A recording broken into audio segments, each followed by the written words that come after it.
everyone, I got rid of all my devices except for two.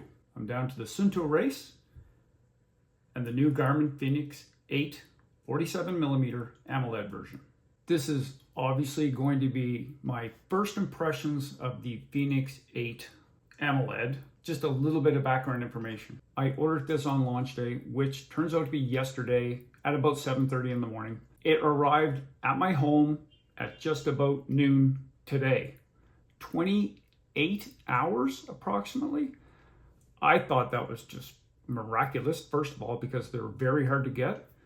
They are located in the town of Cochrane, which is about 20 minutes from my home, and I had it shipped via Canada Post. I got it basically within a day. I also want to mention that Garmin did not send me this watch, and I paid for it with my own money. And I'll talk more about that in a bit. Therefore, I am in no way required to spit out any of the marketing jargon that is required by most of the big YouTubers who get product early, that get to test it early. And I understand where they're coming from because they want to still maintain their relationship with the different manufacturers. But with me buying my own devices, products, anything like that, I can kind of say whatever I want and tell you how I feel about something. Here are my initial thoughts. Number one, what they did is took the Epix and the FENIX 7 and they kind of merged both lines together to make it just one line. Still contains 3 different sizes, but now you're dealing with 2 different display types. The MIP and the AMOLED, which is what I have. Point number 2, they added a speaker, they added dive functionality to this watch, and they changed up the user interface for workouts and widgets and whatnot. As far as the built-in speaker microphone, I could care less, to be honest. As far as the dive functionality, I would say a majority of people will not use the dive functionality, but it makes it a little bit more waterproof, even though in prior generations it was waterproof up to a certain depth. The new interface is a welcome addition to workouts, specifically for my use case. And before I continue, what also would be a welcome addition is that by the end of this video, if you find it useful or entertaining in any way, maybe hitting that subscribe button would really help out my channel. Point number 3, they kept the mapping, which is awesome. Garmin, you can't beat Garmin with mapping. Still has the sapphire screen, which for me is a must. Titanium bezel, which is another added bonus. Still has the torch, which is awesome. And the battery life is still very good, especially when you get the 51mm version. Point number 4, Garmin has these listed, all of their devices, as smartwatches. Unless I believe they put something like LTE in a watch like this, I really don't consider it a smartwatch. It has smartwatch features, but I don't consider it a smartwatch.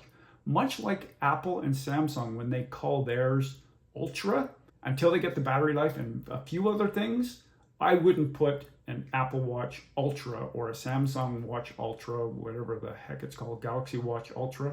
I wouldn't consider that an Ultra device. And I know that's part of the whole marketing shtick.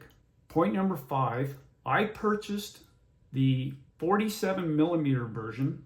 The last few watches I have had have been a 51mm version because I need a larger screen for my eyes, getting older. But I purchased the 47mm because Garmin managed to cram a 1.4-inch display in the 47mm, the same size display as in the 51mm.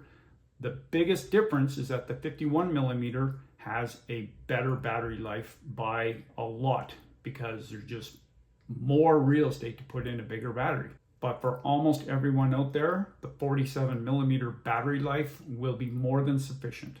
Okay, I'm going to keep this very short. My last point is the price. Garmin increased the price of the FENIX lineup from anywhere from $100 to $200.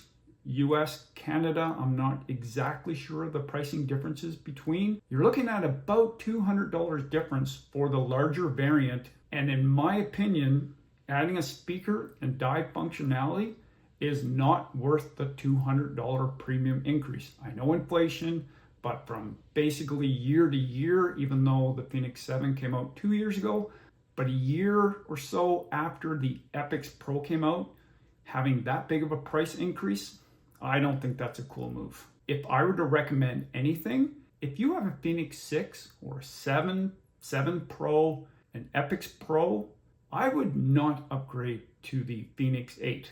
I am actually going to keep the FENIX 8. I might have to sell a kidney or two. Well, maybe not two, maybe just one. But I'm going to keep my FENIX 8. The AMOLED screen is beautiful, having full-blown mapping functionality. I'm still going to hold on to my Sunto Race, but this is going to be a keeper for me. It's just expensive as hell. I want to hear your thoughts on it. If you can drop them down in the comments below, that would be awesome. Short and sweet, everyone. Thanks for watching, and remember to get outside. Sorry to jump in at the end. I will come up with a full review after I've used it for a few months. Cheers.